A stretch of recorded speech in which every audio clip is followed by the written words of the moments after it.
Good morning, everybody. I am calling the Peer Review Oversight Committee meeting to order. Welcome to the August 8th, 2025 Peer Review Oversight Committee meeting.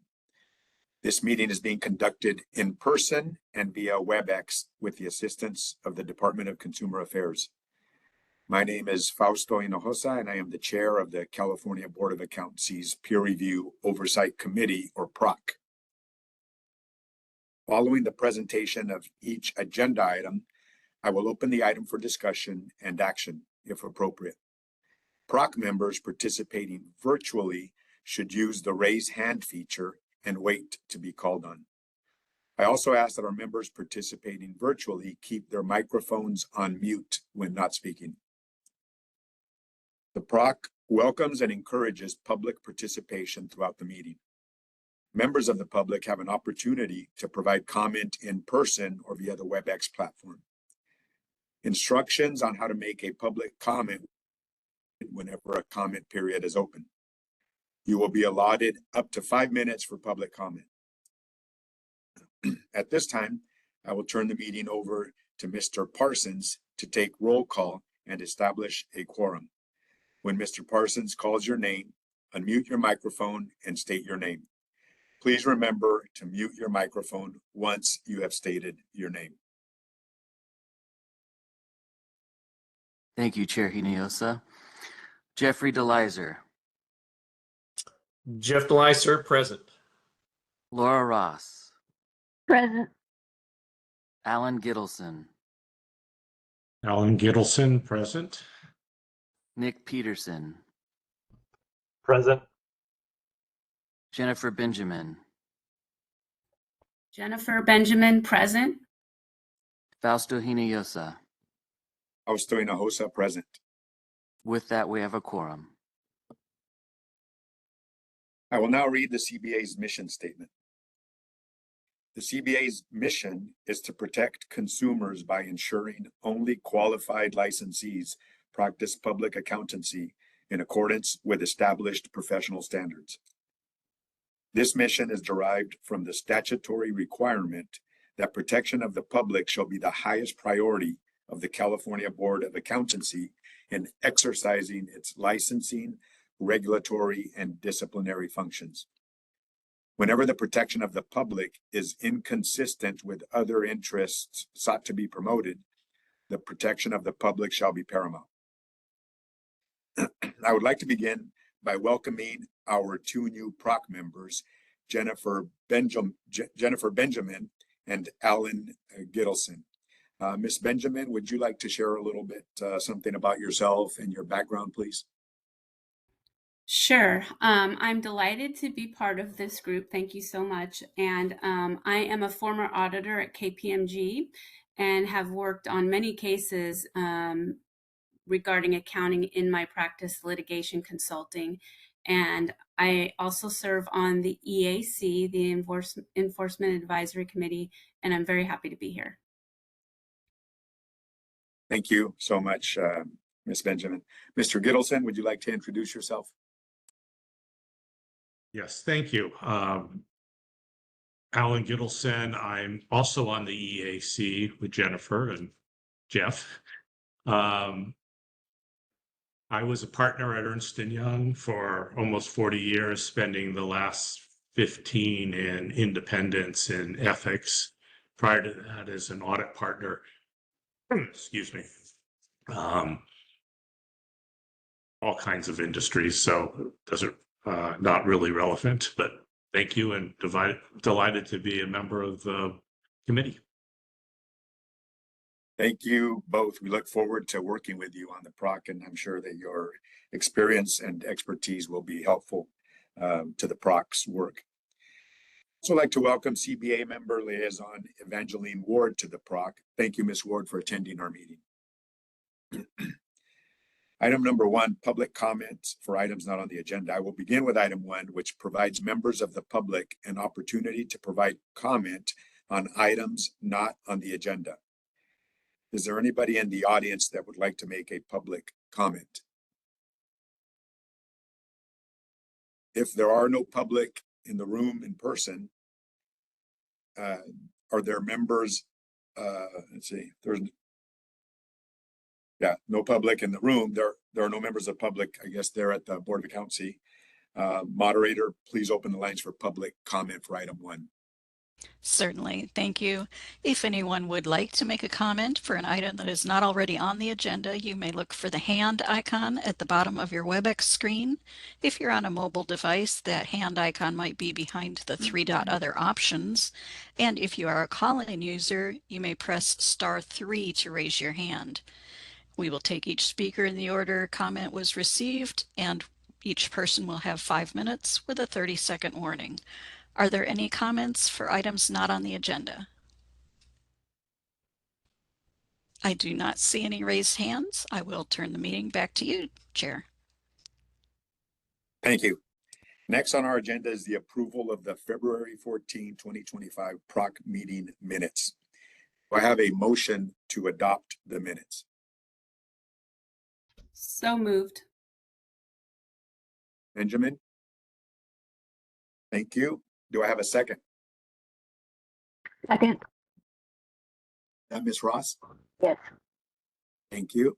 Are there any comments from members? Seeing none. Next is public comment. Is there anybody in the audience that would like to make a public comment? Are no members of the public at the CBA? Moderator, please open the lines for public comment. Thank you. If anyone would like to make a comment on the motion or the minutes, you may look for the hand icon, or if our call-in users may press *3 to raise their hands, and instructions are on the screen. Are there any comments on the motion or the minutes?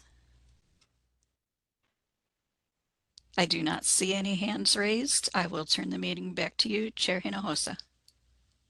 Thank you. Mr. Parsons, please call for a vote. Alan Gittleson, Abstain. Jennifer Benjamin, Approve. Jeffrey DeLizer, Approve. Laura Ross, Approve. Fausto Hinojosa, Approve. Nick Peterson. Approved. The motion carries. Next on our agenda is the approval of the proposed 2026 PROC meeting dates. In 2025, PROC meetings were scheduled on Friday and began at 11 a.m. Staff are proposing PROC meetings be held on Wednesdays in 2026. Additionally, the PROC may wish to choose a different time to start the 2026 meetings. I will now turn it over to the PROC members for discussion. Any thoughts about the meeting date?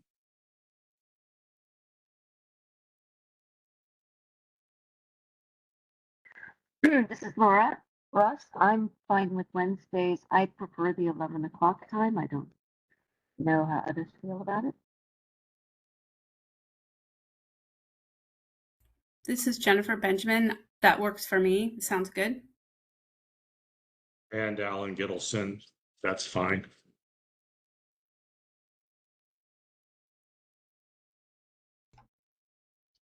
Thank you Nick for your Peterson. comment. Oh, did I miss somebody? No, I was just agreeing. That's fine. Okay, thank you, Mr. Peterson. Do I have a motion then to adopt the 2026 meeting dates? Alan Gittleson, so moved. Thank you, Mr. Gittleson. Do I have a second? Second. Jeff DeLizer. I think, Jeff, you won that. So, Mr. DeLizer, thank you. Are there any comments from members? Next is public comment. Is there anybody in the audience that would like to make a public comment? There are no members of the public at the CBA. Moderator, please open the lines for public comment. Certainly. If anyone would like to make a comment on the 2026 meeting dates, you may look for the hand icon and click that to raise your hand. And if our call-in users can press *3 to raise their hands. Any comments on the dates? I do not see any raised hands. I can turn the meeting back to you, Chair. Thank you. Mr. Parsons, please call for a vote. Laura Ross,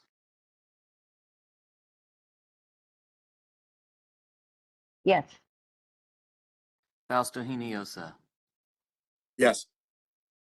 Nick Peterson, Yes. Alan Gittleson, Yes. Jeffrey DeLizer, Yes. Jennifer Benjamin. Yes. The motion carries.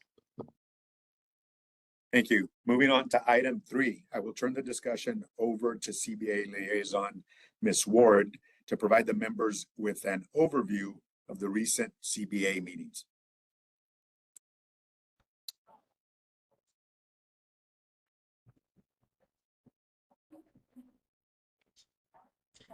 Good morning. I'm going to just read my little notes for here. Good morning, Chair Hinojosa and members of the PROC. I am CBA member Evangeline Ward. I will be providing a report of the March, May, and July CBA meetings. Starting with March 20th, 2025, we reviewed and approved responses to comments received on the CBA's rulemaking proposal related to firms providing attest services when the firm's ownership is comprised solely of CPAs who have completed only the general accounting experience. The rulemaking has subsequently been approved by the Office of Administrative Law and becomes effective on October 1st, 2025. The CBA discussed I cannot read today. The CBA discussed changes to the retired status license. The CBA directed staff to move forward with a future regulatory change that would remove the requirement that a licensee holds an active license for 5 years in California to qualify for retired status. The CBA also directed staff to move forward with a future regulatory change to the continuing education subject areas, including allowing sexual harassment prevention and workplace violence prevention, workplace stress management, employee wellness, and world languages to count towards non-technical CE. Remove the restriction on foreign language education as non-technical CE, recognizing that learning a world language supports diversity, equity, inclusion, and professional competence. Rename the specialized industry and industry accounting subject areas to specialized industry knowledge. Permit excess fraud courses to count towards the ANA CE requirement and remove the 24-hour governmental auditing CE requirement while still requiring licensees performing work under GAGAS, I'm assuming GAGAS, to complete 4 hours of fraud CE. At our meeting on May 15th, 2025, we discussed and directed staff to move forward with several policy terms to help guide and inform future regulatory changes if the CBA sponsored Assembly Bill 1175 becomes law, including the recognition of degrees that meet all educational requirements for licensure, the recognition of certificates as a possible substitute for a portion of the general accounting experience requirement, the recognition of advanced degrees as a substitution for one of the general experience requirement. At our most recent meeting on July 17th, 2025, the CBA continued discussions on continuing education and approved additional policy recommendations to allow 2 new activities to earn CE credits, which include participating in standard setting workshops for the CPA exam and participating as a pre-tester for the purpose of calculating time for any formal program of learning. AB 1175, the CBA sponsored legislation to enhance the requirements to qualify for CPA licensure and modernize mobility, is still moving through the legislative process.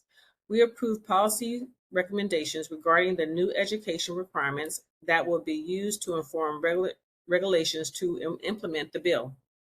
Specifically, we approved a revision to the definition of the ethics study area to include audit and fraud courses. We also approved the addition of the following advanced degree subjects as a substituting for 1 year of the general accounting experience requirements for applicants to hold a bachelor's degree in accounting. They include computer science or information systems, marketing, mathematics, and statistics. Staff provided an overview of CBA's outreach activities thus far to communicate information regarding the examination and licensure requirements changes as proposed in Assembly Bill 1175, which include videos, monthly live Q&A sessions, podcasts, in-person and virtual events, social media posting, and update articles. Staff also presented an update on Assembly Bill 1175, which was passed out of Senate Business, Professions, and Economic Development Committee with a vote of 11-0 and was referred to the Senate Appropriations Committee, where it will be heard on August 18th. The CBA will hold its next meeting in person on September 18th and 19th, 2025. Staff are in the process of securing a location in Southern California, and I did receive an email this morning. It will be held in Burbank. And that concludes my report. Thank you so much, Ms. Ward, both for attending our meeting and for providing a comprehensive overview of CBA activities. Are there any comments or questions from members? Seeing none and understanding that there are no members of the public in Sacramento, moderator, please open it up for public comment. Thank you. If anyone would like to make a comment on the meeting reports, you may look for the hand icon at the bottom of your WebEx screen, or if you're on a mobile device, it may be behind the 3-dot other options. And if you are a call-in user, you may press *3 to raise your hand. Are there any comments on the reports? I do not see any hands raised. I will close the public comment period and turn it back to you, Chair Hinojosa. Thank you. Item 4A is the report on the Cal CPA report acceptance body meetings. I will now turn it over to Nick Peterson to present. All right, thank you. So during this last month, or several months, we had several members of our PROC committee attend various RAB meetings. And during those meetings that were attended, we were watching to make sure that the appropriate oversight was being performed by the RAB, and they were doing their duties in accordance with the expectations, that the meetings were effective and following the appropriate processes. And we're pleased to report that the meetings we attended, which I believe were 9 various meetings, all met expectations. So nothing further to report. Thank you, Mr. Peterson. Are there any comments or questions from members?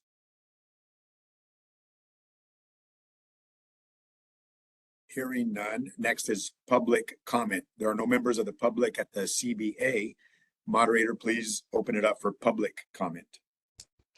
Certainly. If anyone would like to make a comment on the report, you may look for the hand icon and click that. And if you are on a mobile device, that might be behind the 3-dot other options. Our call-in users can press *3 to raise their hands.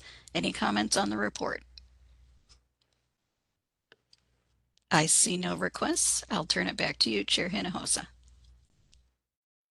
Thank you.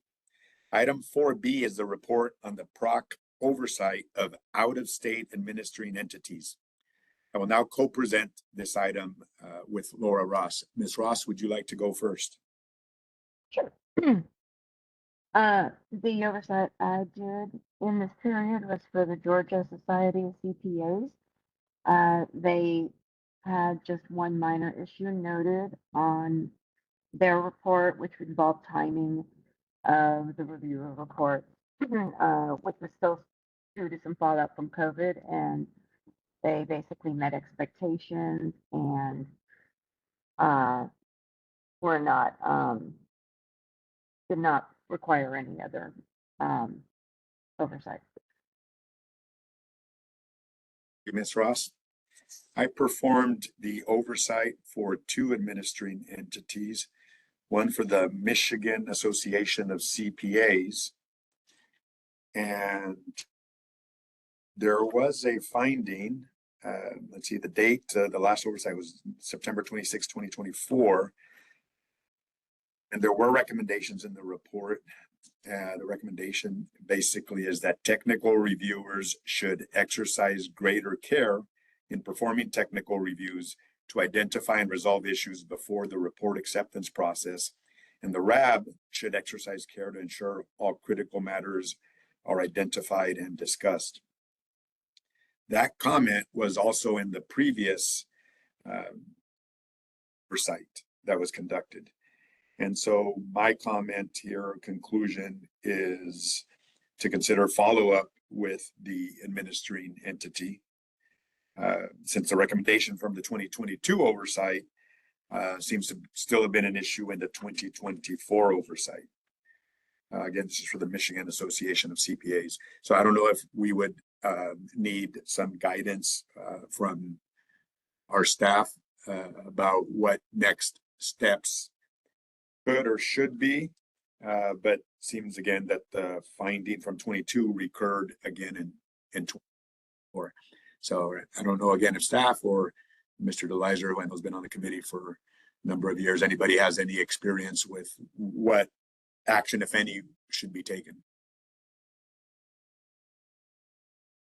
I can take that, Jeff, unless you want to. Oh, no, he doesn't want to take that. I saw that hand come up rather quickly there. Michelle Center.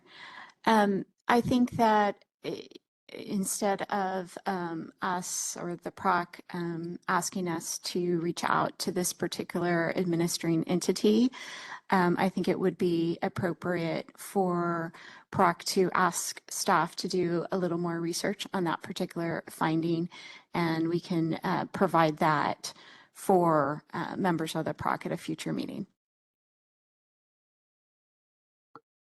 That makes sense to me. Any other members have any comment about that? Hearing none, then the other oversight that I performed was for coastal peer review. And in that case, there were no findings and no matters from the previous report rather, and no issues identified here. So nothing further to report there for the coastal peer review administering entity. So with that, any other comments or questions from members? Next is public comment. There are no members of the public at the CBA. Moderator, please open it up for public comment. This is the moderator. If anyone would like to make a comment on the report, you may look for the hand icon, and the hand icon may be behind the three-dot other options if you're on a mobile device, and call-in users can press *3 to raise their hand. Are there any comments on the report? I do not see any requests for comment. I will turn the meeting back to you, Chair Hinojosa. Thank you, moderator. Item 4B. We just did item 4B. My place here. Item 4C is a report of the AICPA and NASBA websites regarding changes and updates to the peer review program. I will now turn it over to Jeff DeLizer to present. Thank you. There were quite a number of articles this time around, especially since we didn't have our May meeting. So this is since the February meeting. Almost all of these articles that I found are basically resources to highlight the new quality management standards, the transition from a system of quality control to a system of quality management, which is a little more than just a semantics change. It's a little bit of a change in the structure and formatting of firms' quality control for peer review purposes. From the NASBA website, NASBA issued their winter 2025 state board report, which had a section in it that had kind of the latest on peer review. again, it was all about the standards update and those new quality management standards. They reproduced that article from their newsletter on their website as well in their resources section. It's a good overview of the transition from quality control to quality management. Additionally, NASBA has a resources page on their website. Most of those resources are links that just take you to the AICPA's website, where it talks about the new quality management standards, or state boards of accountancy and other PROC committees like our own. But that resources page provides a general overview of peer review, different monitoring procedures, and administrative requirements related to these standards. On the AICPA's website, I've talked before about some of their standard recurring newsletters, the peer reviewer prompts, or peer review prompts, reviewer alerts, and then the NPRC alert. The peer review prompts, PR prompts, is semi-annual, and so the spring 2025 is out there, and as you would imagine, at risk of sounding like a broken record, it was most of the articles were about the new quality management standards, getting comments on the new checklists that peer reviewers will use related to the quality management standards, and a variety of other articles that are of key interest to the implementation of those standards. There are some new functionalities and changes coming in Prima that were highlighted in that peer review prompts spring of 2025. In addition to that, there were 2 reviewer alerts, one in late February, and one in May. The reviewer alerts are communications designed to focus peer reviewers' attention on current issues. They are assistive to peer reviewers themselves. And both of them, basically, they have an update from the AICPA's peer review board meetings. So there's a peer review board meeting in February and May, and so there's an update from that meeting, letting reviewers know what happened there, letting reviewers know that the new quality management page for the AICPA has been kind of refreshed with those new standards, and then some articles on reviews of governmental auditing, single audits, and audit quality tools that are available on the AICPA's Government Audit Quality Center. There's an update to the peer review program manual that updates the program manual to the new quality management standards, and so it highlighted a lot of those changes. There was also an NPRC alert, which is very similar to the other 2, but it's focused particularly on firms that have their review done by the National Peer Review Committee. Again, it went over those quality management standards, and then some detailed news from PCAOB and the impact of PCAOB standards. There's another article that I did discover on the AICPA's website that was referenced in the reviewer alert, and it was kind of a what's new in the peer review program manual. There was an update, an article on that. It just talks about updated changes to the processes in order to comply and conduct peer reviews under this new quality management standard.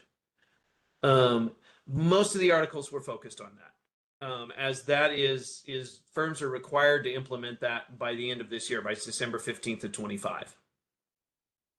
And that is all. I'll turn it back over to you, Mr. Hinojosa. You, Mr. DeLizer, appreciate your diligence in reviewing all of that information and for presenting the summary and implementation of these quality management standards. There's the change in language from quality control to quality management. And as I've been looking at them in our own firm and talking to some other practitioners, the kind of the new risk-based approach to the implementation of those is going to be a little unique and it makes sense. But all firms need to make sure they get their CPE and start working on that, the change there, because I can see it impacting peer reviews. So any other members, questions or comments?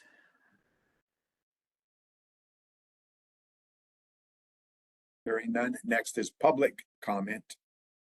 There are no members of the public at the CBA. Moderator, please open it up for public comment. Thank you. If anyone would like to make a comment on the issue, you may look for the hand icon. Our call-in users may press *3 to raise their hands. Are there any comments on the report or issue? I do not see any raised hands. I will turn the meeting back to you, Chair Fausto.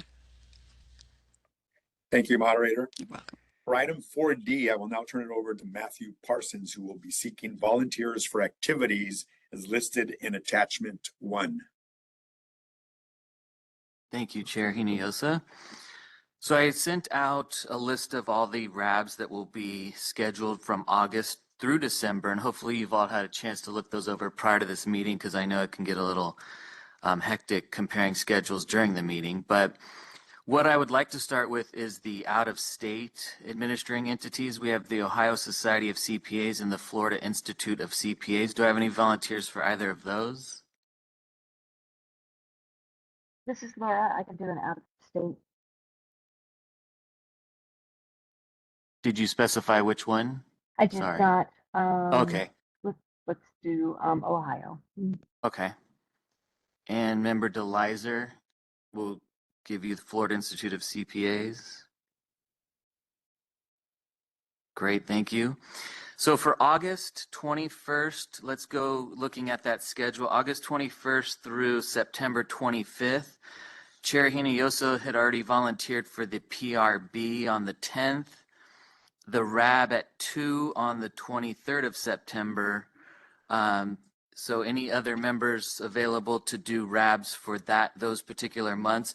For our new members, because these activities will be new to you, feel free to jump on board with another member should those times coincide, so they can perhaps answer any questions you may have. Generally, it's observing the meeting and then filling out a checklist. It should be straightforward, but at this time, feel free, given it your first time, to team up with another member. But anyone? And Matt, yeah. Matt, I sent you a list of mine. I don't know, I just sent it. So I was going to hopefully attend August 28th and September 23rd. Okay. Since you're talking about August and September right now, right? Yes. And Okay. the 23rd, how about at 9? Or can you attend the 2 p.m. one with Chair Hinojosa? Sure. Okay, great. Matthew. Yes. Excuse me, Matthew. It's Alan Gittleson. The only availability I have is August 28th, and we'd be glad to do it. But being new, I don't know if you want someone else there. Matt, this is Laura. I can do August 28th with him. You could do on the 28th. So actually, Yeah. Oh, wait, I'm sorry. Was it August? I thought he said October. Is it August? August. Oh, sorry. No, I can't do August 28th. Sorry. you know, I have Jennifer down for that one. It'll be new for both of you. Are you both willing to give that a try together? Sure. Of That's okay course. with me. All right. Yes. Okay.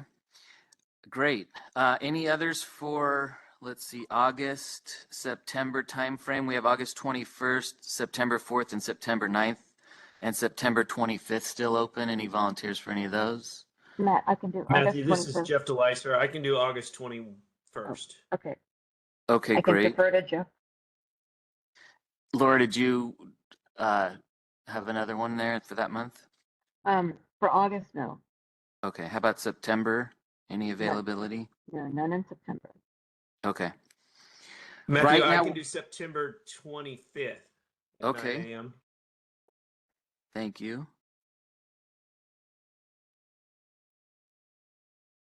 Okay, great.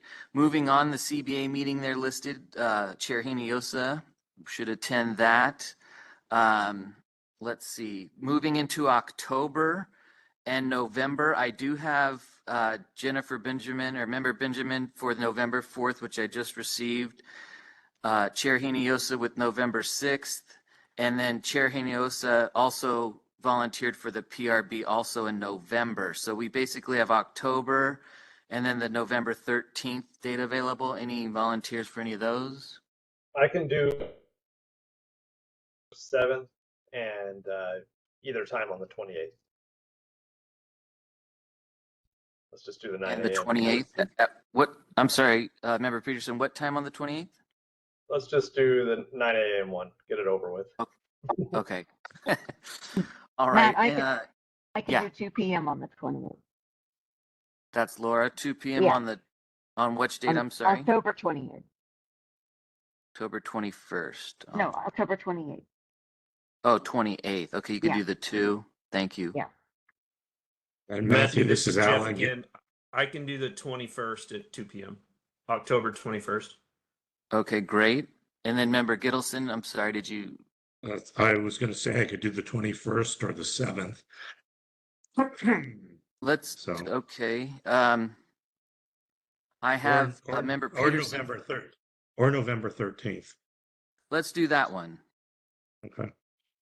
Okay, we're in good shape here. Thanks. I know talking over each other makes it a little difficult, but we're in good shape. Next, we have the next CBA meeting in November, which Chair Hinojosa will attend. And then we have 3, actually, Member Benjamin just took the 18th and the, let's see here, the 11th and the 18th. So that's good. Any members for the 4th or the 9th in December? Alan Gittleson, I can do the 9th. Great. Let me just do a quick tally here because we might be okay.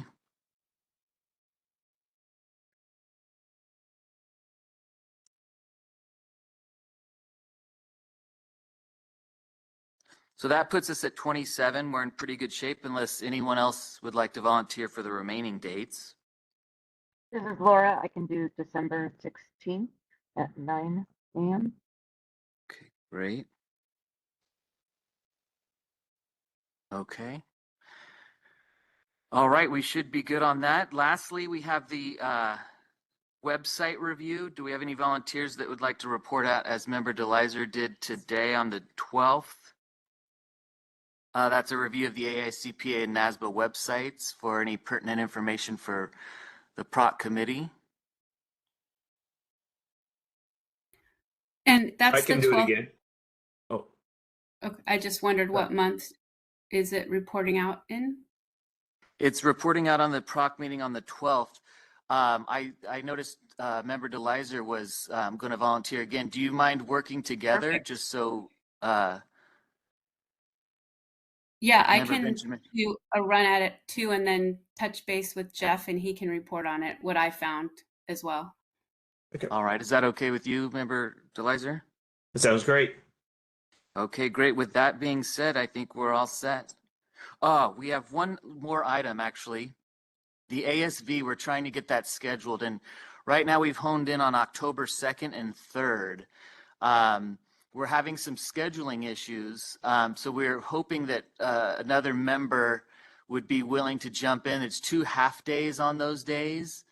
It shouldn't take too much time out of your schedule. And it can last just 1 day, but we use the second day in case there's follow-up. Anyone interested in participating in that ASV? Particularly someone new if you're willing to. I would, but I have a big conflict on the 2nd. So What is the date again, Matthew? It would be October 2nd and 3rd. I have a conflict. I'll be in Japan. Okay. Any existing members? We have Member Ross and Chief Center attending those, so we just need one more person that can hopefully be available on those dates. If not, we may have to just revisit the dates in general, but we were hoping perhaps one of you could hop in on that. I am Okay. available on the 3rd, but not the 2nd. If that's I'm any in the help. same. I'm in the same position, Jeff. Matt, maybe we could ask Rich if he could do the 3rd and then maybe set a date like, because that, he gave us like that 2-week time frame. I can reach out to Rich regarding the 3rd. Member DeLizer, if that's the case, would you be okay jumping in for that day? Yes. Okay, or Alan, either of you? Yeah, or if maybe I'll do it with Jeff since I haven't done one of those before. Maybe all 3 of us could do it so that we get some So more this is Michelle Sunner. experience So on we this can't, one. hello everyone, Michelle Sunner. We can't have 3 people participate. Okay. So we will go ahead. We do like to have an experienced person who's done ASV before. Both members Ross and DeLizer have done it. So one of you, and then we also like to have a newer member who has several time left on the committee so that we can always have a seasoned person available. So we really would like to take Alan up on his availability, and then we will reach out to members DeLizer and Ross and kind of decide which one will participate in the ASV this time. Does that work? That sounds good. That's good. fine. And we are talking about the 3rd of October, though. We're talking about the 3rd. We'll have a conversation. Mr. Simidian from Cal CPA is not able to join us today for this meeting, so we'll have a conversation with him. We'll either set up a second day. Sometimes with our new instruments that we've developed for ASV, we've been able to do the follow-up via email, so we may be able to get by with just that one date. So we'll go ahead and have those conversations and determine whether or not we think we need a second date available, and then kind of reach out to the 3 of you if we do need to set another date as we try and kind of settle in on ASV. We're already having this a little later than we would typically like to have it. So the sooner we can nail down these dates between all of you and Cal CPA, the better. So you'll hear from us. Thank you. All right. Well, thank you everybody for volunteering. Are there any comments or questions from members? Hearing none, next is public comment. There are no members of the public at the CBA. Moderator, please open it up for public comment. We have no members of the public in attendance at this time. Thank you. Sorry, this is Jason Fox with Oh. Cal CPA. I just want to note the conversation on the dates, and I'll coordinate with Ms. Center and Mr. Simidian to make sure we can accommodate that. Thank you, Jason. Appreciate that. For item 5A, I will now turn it over to Sarah Benedict. Thank you, Chair Hinojosa. The purpose of agenda item 5A is to discuss the report on peer-reviewed statistical data from the American Institute of Certified Public Accountants dated April 9th, 2025. The information provided in the paper covers the 2023 and 2024 calendar years. Tables 1 through 4 provide information about peer reviews conducted for California firms enrolled in the AICPA peer review program. The number of California firm peer reviews accepted is shown in Table 1. In 2024, California firms saw a slight decline in the number of peer reviews accepted. In Table 2, the number of California firms that had system reviews accepted increased in 2024. Table 3 displays data for the system reviews accepted in the Must Select category. There was a 22% decrease in Must Select engagements from 2023 to 2024. Most notably, there was a decrease in the Employee Retirement Income Security Act engagements from 2015 and 2023 down to 154 in 2024. Table 5 contains information on the top California peer reviewers by volume, including the percent of reviews performed. This information was requested by PROC as a means of gathering information on the peer reviewer population and specifically any risk imposed by reliance on select reviewers. In the first half of 2024, the top reviewer performed 24 reviews, or nearly 9% of all California peer reviews performed. That number increased again in the second half of 2024, with the top reviewer performing 52 peer reviews, or 9.65% of all California peer reviews performed. That concludes my presentation. At this time, I'd like to turn the discussion on this item back over to Chair Hinojosa, and I will do my best to answer any questions that members may have.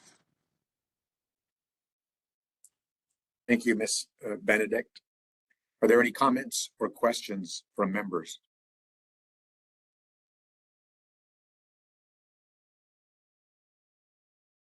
I have just a quick question. That top reviewer. So, am I reading this correctly? That during the calendar year of 24, the top reviewer did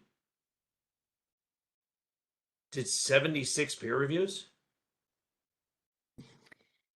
That is correct. And we did talk to Cal CPA, and they said that this is not uncommon, that usually the big firms that have the capacity to take on the peer reviews tend to take on a lot of them because they can and they're experienced and they can dedicate a lot of time to peer reviews. So at this time, we. So this is a reviewer firm, not a single person doing 76 of them a year. Well, we get the information anonymously, so I can't tell you for sure on that. But we also received information that some of the peer reviews were smaller, so they didn't take up as much time. They were not like significant peer reviews. And at this time, they did not see concern with this particular peer reviewer and the amount of peer reviews that they're doing. I know the PROC has had concerns about it in the past, which is why we started getting this information. But unfortunately, I don't know who the peer reviewer is. Can I add? So that was DeLizer, I believe, Member DeLizer. I think that at this point, we asked for this particular data because of a concern that PROC had. If PROC has suggestions for any particular questions that we should be asking, particular data that we should be asking, I think that would be helpful because I know this is a concern. Because when we do just more generically raise a concern with that number, we do get replies that this is not something that is something to necessarily be concerned about. But we also, I think our staff are at a disadvantage, not having the expertise of all of you to know exactly the kinds of questions that we, might want to ask in this particular case. So if you have suggestions on that, we'd be happy to take them. Again, it's a very, it's one data point, I believe, that we've added, and this is maybe the second year I think we've gotten it, second or third year we've gotten this. And we've had this same conversation every single time we've received this data. This is Member Benjamin. Oh, sorry. I just have a question because I'm new. I don't understand this completely, but it says that there were 112 peer reviewers. Does that mean that's firms or individuals? The first bullet on page 3 of 3. It says I believe it could be either or. Okay. And I think mostly firms, this is just anecdotal, but I believe that firms typically take on quite a few peer reviewers, but an individual is also, can be a peer reviewer. And like I said, we get that data anonymously. So unfortunately, we can't provide a lot of insight on who exactly is doing the peer reviews. And then the next bullet says there were 151 reviewers who created a new resume. What does that mean? I'm sorry, since I'm new, I don't understand what that means. So I'm not sure if Jason Fox is able to unmute himself and whether or not he's able to answer that question or not. But basically, there is a process by which an individual that is interested in being a peer reviewer, they submit their resume and interest as well as information about their expertise if it is of interest to them. And this is done on a national perspective. We have at least one member of our PROC, I believe, who's still currently a peer reviewer, so he may have insight. But Jason, do you have any additional information to add to my answer? I'm taking notes, and I will confer with our peer review team just to verify that. But that's my understanding, is that that's a data point to show who is entering into the pool of peer reviewers. And I did make a note about a question about a particular peer reviewer doing a large percentage. Before I answer that question, I want to make sure I check with our peer review team to get the kind of the context behind that. But my understanding is that it is a lot of the smaller reviews and things like that they could do in a manageable basis in a year. So I think that's kind of the thought process of why it does stick out, but it wasn't raising a concern of like a consolidation into one particular space. But I will follow up with staff, our staff, to the CBA staff at these points. And what This is Mr. Alan. Let me just, 1 second, Alan, let me just reply that what Jason Fox just provided in terms of information and my reference to that particular peer reviewer doing smaller reviews, that is in a public document. It's in our last PROC annual report. So if anyone wants to look at that, that is the response that we received. That doesn't prohibit the PROC from asking additional questions, like whether or not, we believe there is someone, another reviewer in the works that might step up if that particular individual stepped down, whether or not that particular reviewer is, for example, talking about retiring or not doing peer reviews in the future. Those might be questions that we ask related to this particular case where the PROC has identified a risk factor. So I just wanted to add that while we were talking about that topic. Sorry to interrupt, Alan. Yeah, no problem. I was just wondering if we had ever considered, and whether it could be shared with us, some demographics about, the reviewers, individual sole practitioners, under 10 employees, over 50 employees, something. So when we're looking at something like this, you can see that that review was done by a reviewer who has more than 50 employees, or it was done by a sole practitioner. It's still all anonymous, but it would help address some of the concerns about somebody doing too many of them. I believe that the approval to be a peer reviewer is done at an individual level. Jason or Fausto, would you like to correct me if I'm wrong?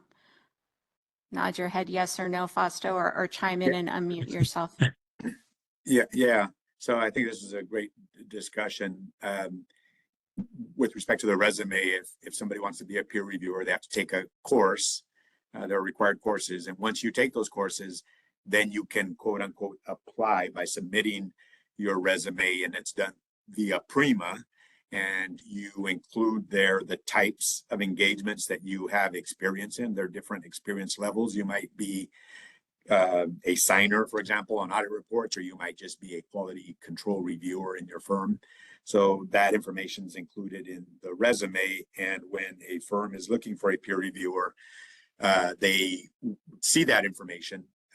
And the reason for that is to make sure that a firm that is being reviewed is matched with a reviewer, obviously, that has the competence and expertise in those areas of practice. And the other thought I was having with respect to the number of peer reviews, so the information we have shows engagement reviews and system reviews. And I don't know if everybody here on the PROC and staff are familiar with those differences, but a system review is much more comprehensive. It's a review of the system of quality control, which includes reviewing engagements.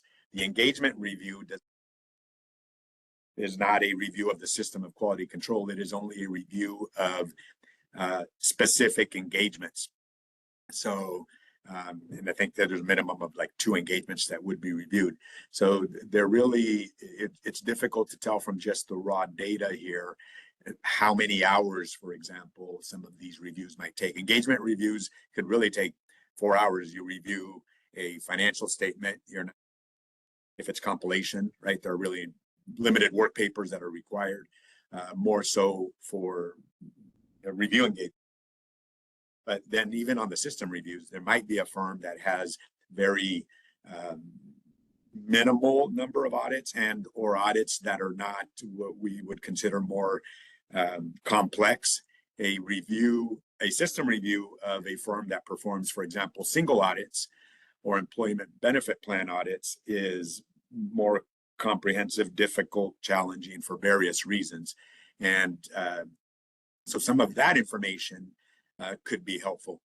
That even being said, though, if a peer reviewer works primarily in employee benefit plan audits, for example, and that is their practice, they're going to move much quicker through a system review of a firm that does that type of work versus reviewers that don't have that same level of experience. So there's a lot of kind of nuance here. So it's difficult I would think, to draw overall conclusions given these tables. And I think, Michelle, you said, there are probably more questions that can come up that will help us if we want to start to disaggregate some of this data. And from my perspective, what is the purpose? Well, we read the mission statement.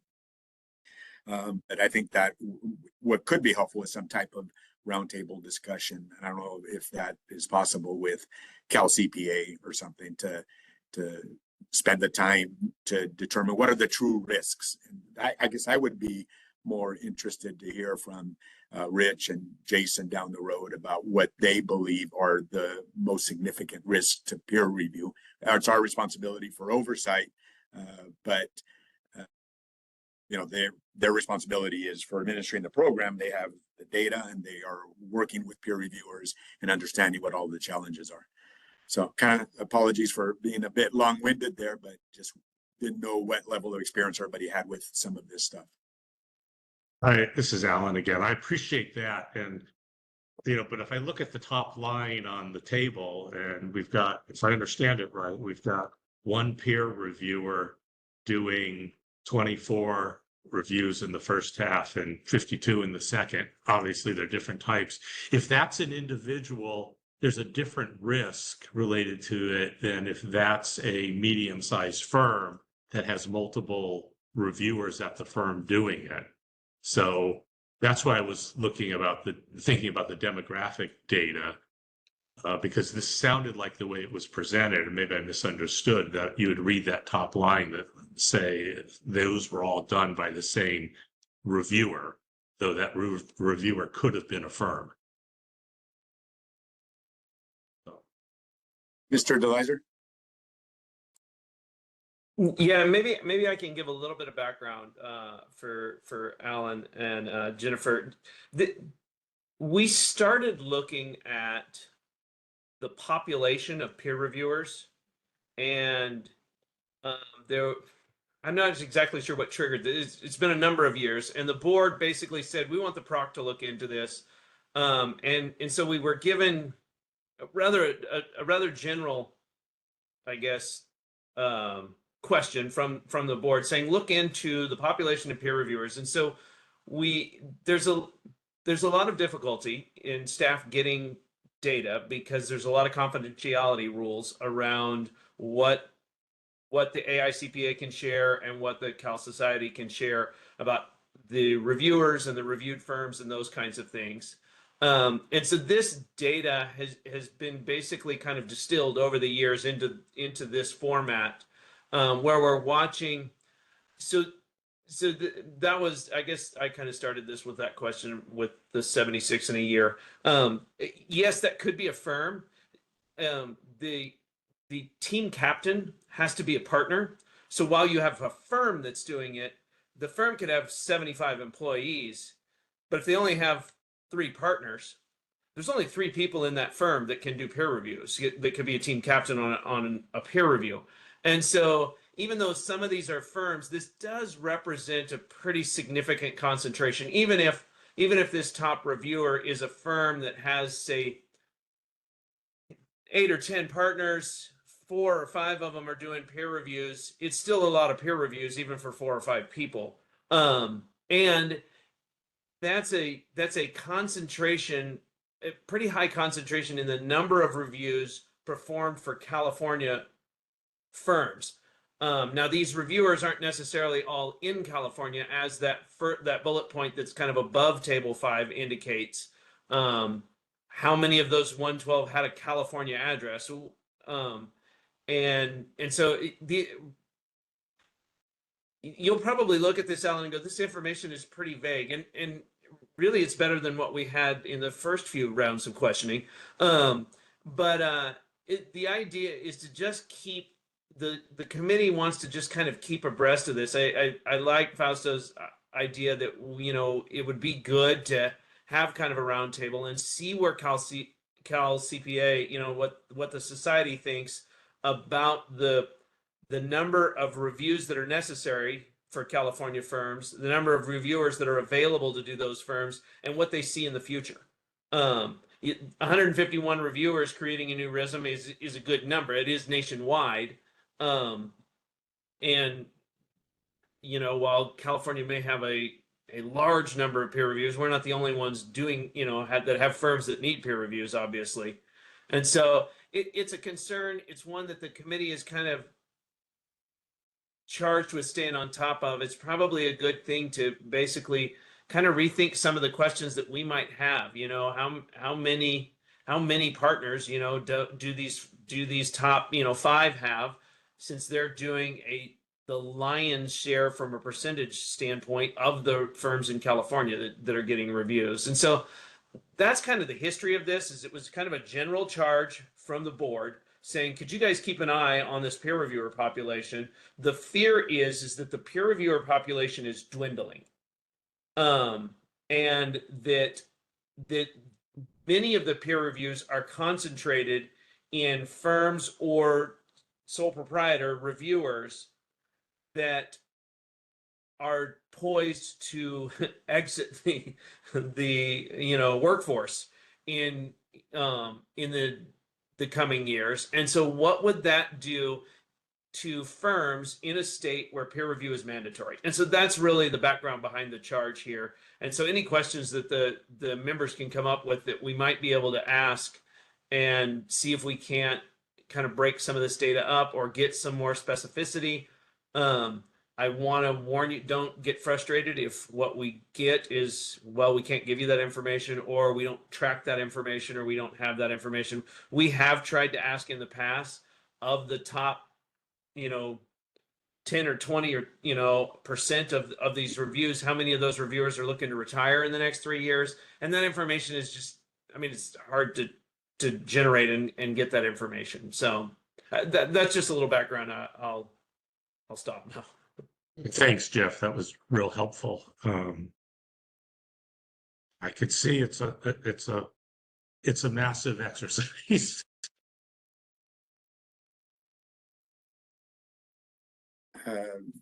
Yes, please go I ahead. have a question. I have my hand up, but I'm not sure if I can. Okay, I have a question.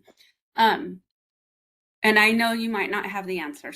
But when I look at the first page, it tells us that there are number of California firm reviews accepted. So it's 839 this year. And my understanding is that you have to have a peer review every 3 years, assuming you're on a normal audit rotation, right? So does that mean that 839 firms were audited or were peer reviewed in this 2024 time period? Or does that mean that there were 839 firms that were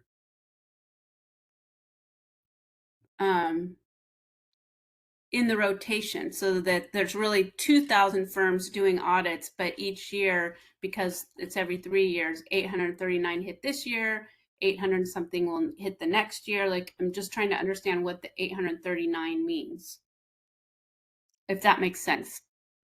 I saw Jeff shake his head, so I think he understands what I'm trying to ask, but I'm not sure that everybody else does.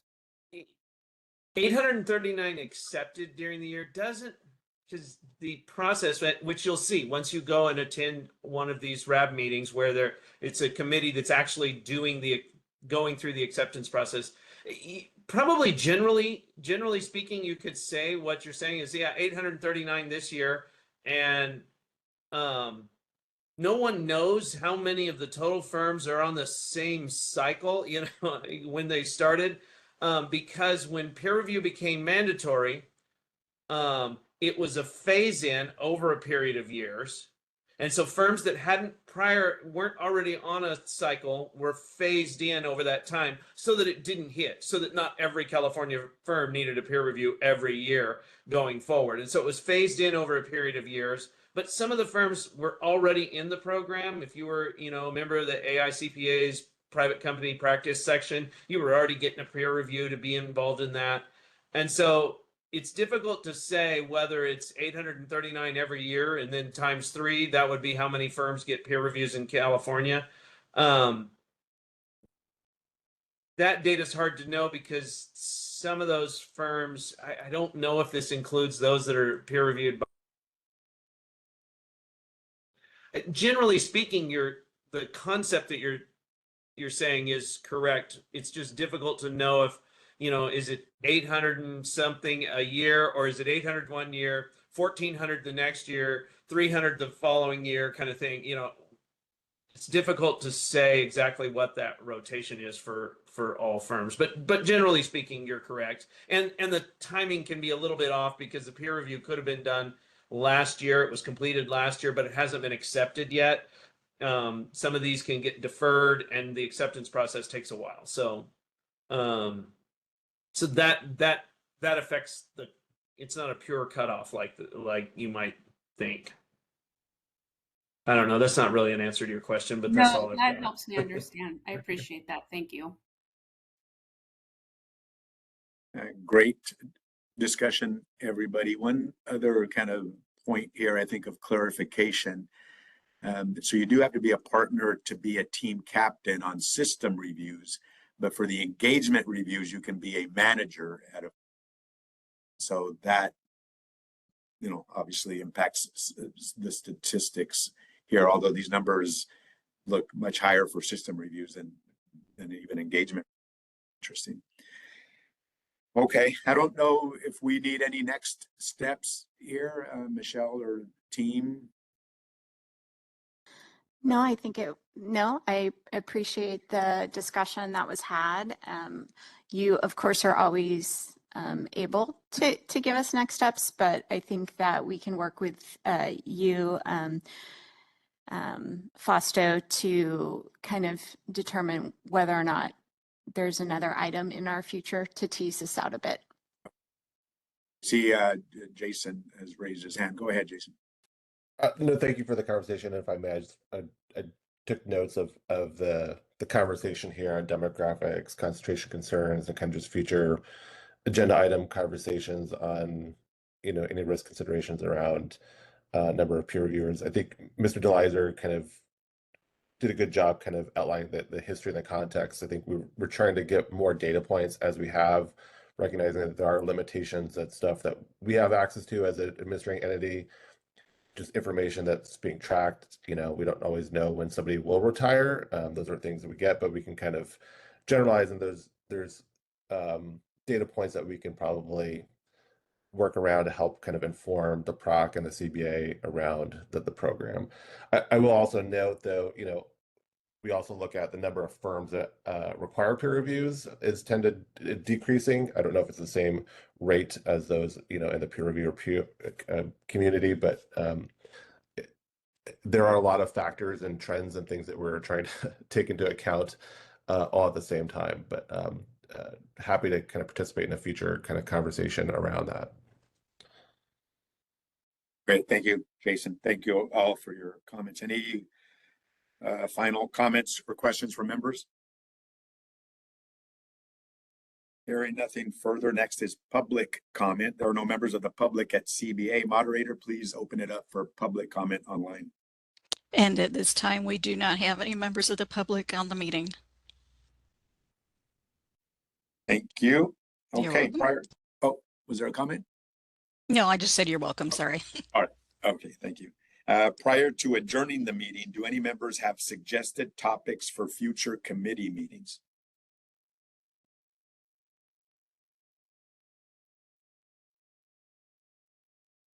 Hearing none, there are no members of the public at CBA. Moderator, please open it up for public comment online. There are no members of the public. Okay, very good. So I believe that concludes our business this morning. Thank you all for attending, and our meeting is now adjourned. Bye, everybody.